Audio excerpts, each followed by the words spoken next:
அனைத்து நண்பர்களுக்கும் வணக்கம். உங்கள் ஆஸ்ட்ரோ பழனிசுவாமிகள் பேசுகிறேன். இந்த காணொளியில் கன்னி ராசிக்கு 2025 டிசம்பர் மாதம் எப்படி இருக்கும் என்பதை பற்றி பொது பலனாக பார்க்கலாம். இந்த மாதத்தை பொறுத்தவரையிலும் அத்தனைக்கும் ஆசைப்படும் நேரம் என்றே சொல்லலாம். தொழில் ரீதியாக தான் நிறைய ஆசைப்படுவீங்க. அதாவது புதிய திட்டங்களை போட்டு நிறைய பணம் சம்பாதிக்கணும் அப்படின்ட்டு பிஸ்னஸ் பண்ணக்கூடியவங்க புதிய ப்ராஜெக்ட் ஆரம்பிக்கலாம், அல்லது இருக்கிற தொழிலையே டெவலப் பண்ணலாம், வேறு பிரான்ச் ஓப்பன் பண்ணலாம். அதே போல் கூட்டு தொழிலில் இருப்பவருங்க கூட்டாளிகளை விட்டு விலகி தனியாக சொந்தமாகவே தொழில் செய்யக்கூடிய வாய்ப்புகள் உண்டு. அதன் மூலம் ஆதாயங்களும் உண்டு. மேலும் வேலை பார்க்கக்கூடியவர்களுக்கு புதிய வேலை வாய்ப்போ அல்லது நல்ல ஒரு இடமாற்றமோ கிடைக்கும். அது பதவி உயர்வு ஊதிய உயர்வோடு கிடைக்கக்கூடிய வாய்ப்பு உண்டு. வேலையில் இருக்கக்கூடிய நெருக்கடிகள் நீங்கும். சில பேருக்குலாம் அதே இடத்துல கூட சில டென்ஷன், டிப்ரெஷன், மேலதிகாரிகளுடைய டார்ச்சர் இதெல்லாம் இருந்திருக்கும் கடந்த 4 மாதங்களாக, ஜூலைலேருந்து நவம்பர் வரலும். இப்போ இந்த மாதத்தை பொறுத்தவரையிலும் வேலையில் பெரிய அளவுக்கு டென்ஷன் இல்லை, நெருக்கடி இல்லை. குருவை பொறுத்தவரையிலும் ராசிக்கு 10ஆம் பாவகத்துக்கு டிசம்பர் 6ஆம் தேதியிலிருந்து 10ஆம் பாவகத்தில் இருக்கும், வக்ரகதியில் தான் இருக்குது. அந்த வகையில் கன்னிராசிக்கு இந்த குரு வக்ரமாகிறது நல்லது தான். அது 10ஆம் பாவகத்தில் இருக்கும்போது இடமாற்றங்கள், வேலை மாற்றங்கள் உறுதி. அது டிபார்ட்மெண்ட் சேஞ்சஸாக கூட இருக்கும். அந்த இடத்துலயே டிபார்ட்மெண்ட் சேஞ்சு, பதவி உயர்வு இந்த மாதிரி கூட வரும். 10ல் இருக்கக்கூடிய குரு வக்கரமானதுனால அன்சாட்டிஸ்ஃபேக்ஷன் போகும். தொழிலில் இருக்கக்கூடிய அன்சாட்டிஸ்ஃபேக்ஷன் நீங்கும். அதே போல் இந்த ராசியாதிபதியாக வரக்கூடிய புதன் ராசிக்கு 3ஆம் இடத்துல இருக்கு. மாதம் ஃபுல்லாகவே 3ஆம் இடத்துல தான் இருக்கும். சூரியன் 3ஆம் பாவகத்தில் இருக்கு. விரையாதிபதி ஒரு மறைவு ஸ்தானாதிபதி இன்னொரு மறைவு ஸ்தானமாக வரக்கூடிய 3ஆம் இடத்துல இருக்கு. இதுவுமே பாசிட்டிவ் தான். மறைந்த புதன் நிறைந்த செல்வத்தையும் நிறைந்த கல்வியும் கொடுப்பாங்கன்னு சொல்லுவாங்க. பொதுவாகவே இந்த இடத்துல 3ஆம் இடத்துல புதன் மறைவு ஸ்தானம் தான். ஆனால் இந்த புதன் இங்கே இருக்கிறது நல்ல பலனை கொடுக்கும். 2 குடியவன் 9ஆம் அதிபதியாக வரக்கூடிய சுக்கிரன் 3ஆம் இடத்துல இருக்கிறது. சுக்கிரனுக்கு மறைவு ஸ்தானம் 3ஆம் இடம் பெரிய அளவுக்கு நன்மைகளை கொடுக்காது. இந்த சுக்கிரன் இருக்கிறது நல்ல ஸ்தான பலம் இல்லை. 3ஆம் இடத்துல சூரியன் இருக்கிறதுனால முயற்சி நிறைய செய்வீங்க. சிறுதூர பயணம் போயிட்டு வருவீங்க. சில நண்பர்கள் உங்களை தேடி வருவார்கள் ஆதரவு கொடுக்கறதுக்காக அல்லது உதவுறதுக்காக. அதே போல் சில பேருக்கு வீடு மாற்றம் மாதத்தோட முதல் பகுதியில் ஏற்படக்கூடிய வாய்ப்பு உண்டு. மேலும் இந்த நேரத்தில் திடீர்னு உங்களுடைய புகழ், கௌரவம் உங்களை சுற்றி இருப்பவர்கிட்ட உயரும். அந்த வகையில் நீங்கள் இருக்கக்கூடிய பகுதி, வேலை பார்க்கக்கூடிய இடத்துலலாம் ஒரு நல்ல பேர் இருக்கும். மேலதிகாரிகளுடைய பாராட்டு கிடைக்கும். வேலையில் டென்ஷன் இல்லை. முதல் பகுதியில் டிப்ரெஷன் கிடையாது. நல்லாவே இருப்பீங்க. அதே புதன் 3ஆம் இடத்துல இருக்கிறதுனால கடுமையான முயற்சி செய்வீங்க.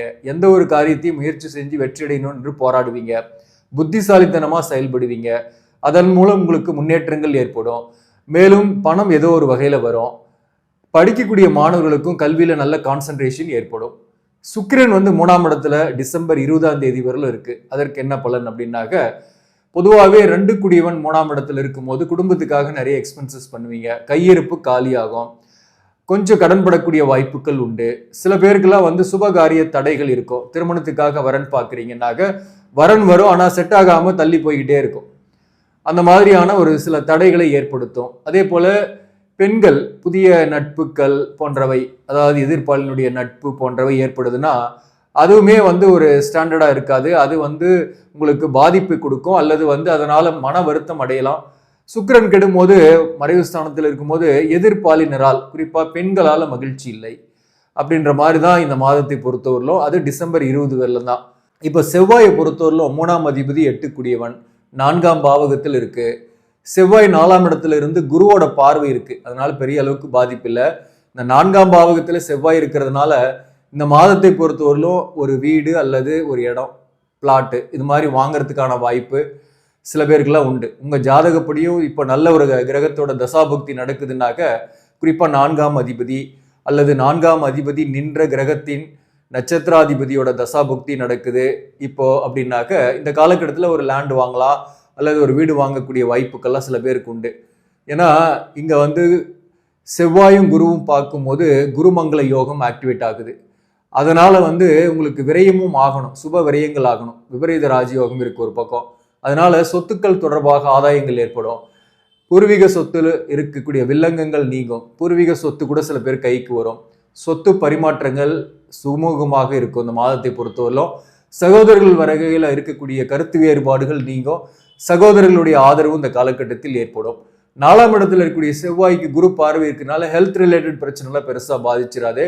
என்னன்னா வீடு வாகன வகையில செலவுகள் ஆகும். 4ஆம் இடத்துல இருக்கக்கூடிய செவ்வாய் வந்து 7ஆம் இடத்தை பார்க்கும். அந்த வகையில வாழ்க்கை துணைவர் வகையில சில கருத்து வேறுபாடுகள் இந்த மாதத்தை பொறுத்தவரையிலும் உண்டு. அதாவது சுக்கிரனும் மறைஞ்சிருக்கிறாரு.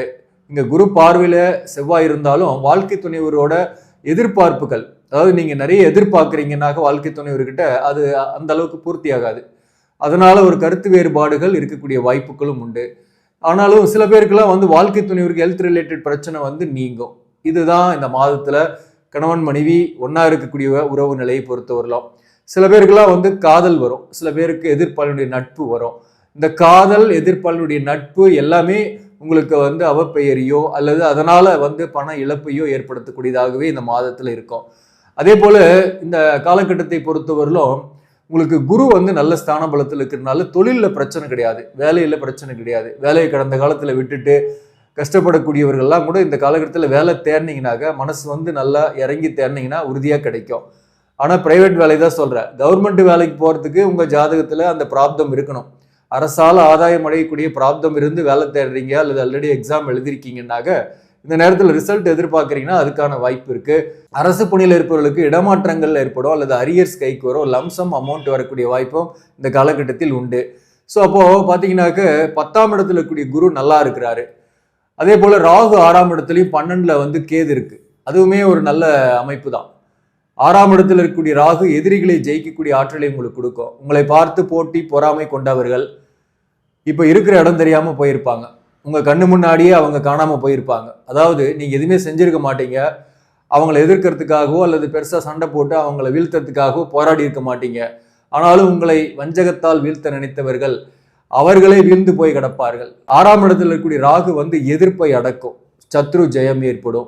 கடன் இருக்கு, கடன் மட்டும் குறையவே மாட்டேங்குது அப்படின்னு சில பேர் யோசிப்பீங்க. அது சுப கடனாக நிறைய நீங்க வாங்கியிருப்பீங்க. அந்த சுப கடன்கள் படிப்படியாக தீரும். இந்த பொது பலனா பார்க்கும்போது 6ஆம் இடத்துல ராகு இருக்கிறதுனால கடன் இருந்தா கூட அதோட அழுத்தம் இல்லாம இருப்பீங்க.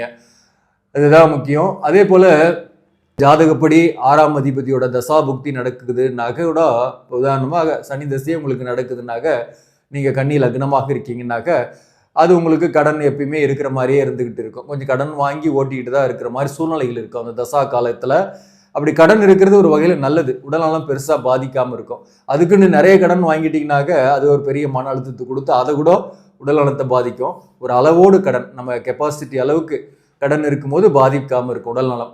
அதே போல இந்த மாதத்தை பொறுத்தவரைக்கும் கொஞ்சம் ரீபேமெண்ட் பண்ணுங்க, கொஞ்சம் கடனுக்கு கொஞ்சம் செலுத்திருங்க பாருங்க, டென்ஷன் இல்லாமல் இருப்பீங்க. அதே போல ரொம்ப ஒரு மன அழுத்தம் இருக்கு, இன்னும் எனக்கு டிப்ரெஷனாகவே இருக்கு, கன்னி ராசிக்கு நல்ல பலனா சொல்றீங்க ஆனால் மாறலை அப்படின்னு நினைக்கிறவங்க ஒரு சிறு தூர பயணம் போயிட்டு வாங்க.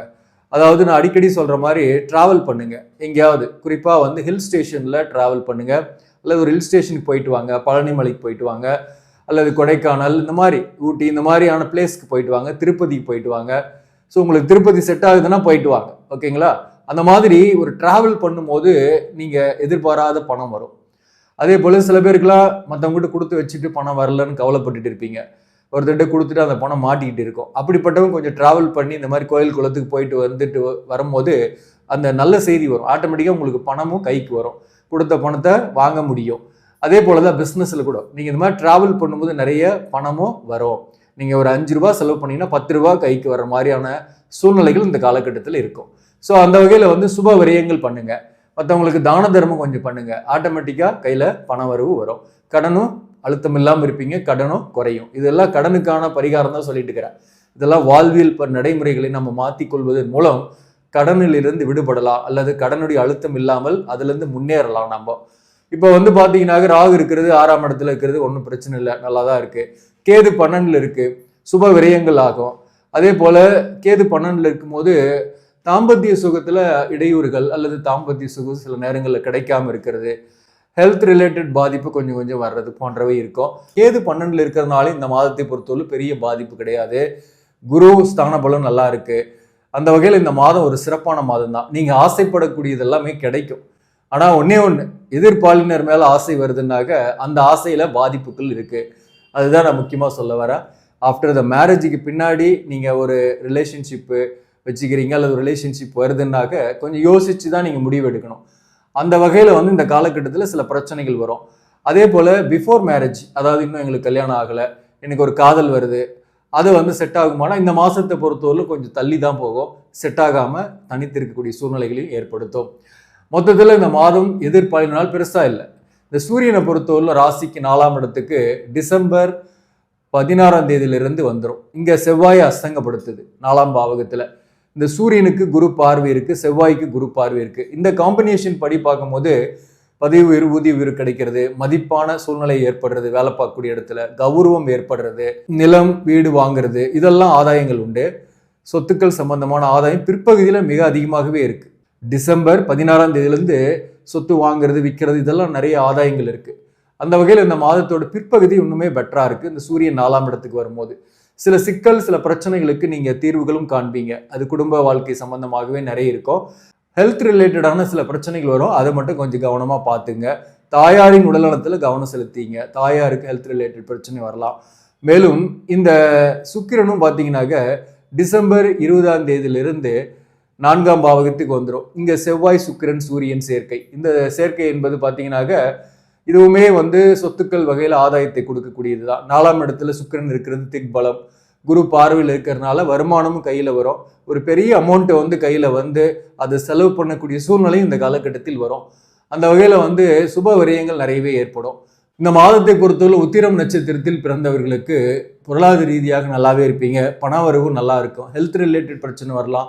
உடல்நலத்தில் மட்டும் கவனம் செலுத்திங்க. சிறு தூர பயணம் போயிட்டு வருவீங்க. கணவன் மனைவி உறவு நிலை மாதத்தோட பிற்பகுதியில் சிறப்பாகவே இருக்கும். முதல் பகுதியில் கொஞ்சம் விட்டு கொடுத்து போங்க. பிள்ளைகள் வகையில் கொஞ்சம் செலவுகள் ஏற்படும் இந்த மாதத்தை பொறுத்தவரையிலும். ஆனால் பிள்ளைகளுடைய முன்னேற்றங்கள், அவர்களுக்கு வேலை வாய்ப்பு கிடைக்கிறது போன்றவையும் சில மகிழ்ச்சியான சம்பவங்களும் இல்லத்தில் நடக்கும். அஸ்தம் நட்சத்திரத்தில் பிறந்தவர்களுக்கு ஹெல்த் ரிலேட்டட் பிரச்சனை வரலாம். உடல்நலத்தில் கவனம் செலுத்திங்க. இந்த மாதத்தை பொறுத்தவரை கணவன் மனைவி உறவு நிலையில சற்று பிரிந்திருக்கக்கூடிய சூழ்நிலை சில பேருக்கு ஏற்படும். அது முதல் பகுதியில் தான் இருக்கும், மாதத்தோட முதல் பகுதியில். அஸ்தம் நட்சத்திரத்தில் பிறந்தவர்களுக்கு எதிர்பாலினர் உறவு என்பது இந்த மாதத்தை பொறுத்தவரையிலும் பெரிய அளவுக்கு பலன் தராது, அல்லது அவங்களால மன வருத்தங்கள் அல்லது பண இழப்பு ஏற்படக்கூடிய வாய்ப்பு உண்டு. அஸ்தம் நட்சத்திரத்தில் பிறந்தவர்களை பொறுத்தவரையிலும் புதிய வாய்ப்பு கிடைக்கும். வேலை வாய்ப்பு கிடைச்சி அடுத்த லெவலுக்கு போகக்கூடிய சூழ்நிலைகள் ஏற்படும். புதிய முயற்சிகள் செய்வீங்க. பிஸ்னஸ் பண்ணுறதுக்காக முயற்சி பண்ணுறீங்கன்னா கூட பிஸ்னஸ் ஸ்டார்ட் பண்ணக்கூடிய வாய்ப்புகள் ஏற்படும். அஸ்தம் நட்சத்திரத்துக்கும் நல்லா தான் இருக்கு, ஒன்றும் பிரச்சனை இல்லை. உத்திரம் நட்சத்திரத்துக்குமே ஒன்றும் பெரிய தொந்தரவுகள் கிடையாது. சித்திரை நட்சத்திரத்தில் பிறந்தவர்களை பொறுத்தவரையிலும் எதிர்பாலினர் உறவில் நீங்கள் கவனமாக இருக்கணும். புதிதாக காதல் அல்லது நட்பு வருதுனாக்க கொஞ்சம் பாதிக்கப்படக்கூடிய வாய்ப்புகள் உண்டு. சில பேர் தனித்து இடம் இருப்பீங்க.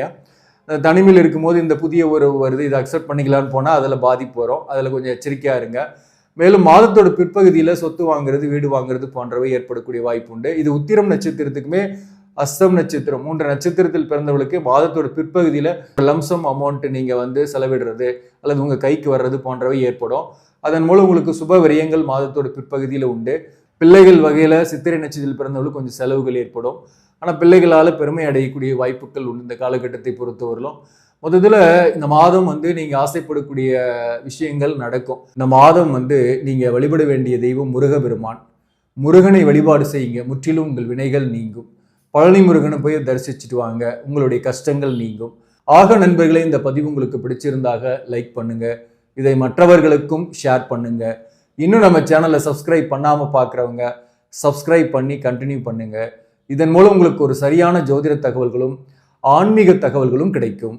நன்றி, வணக்கம்.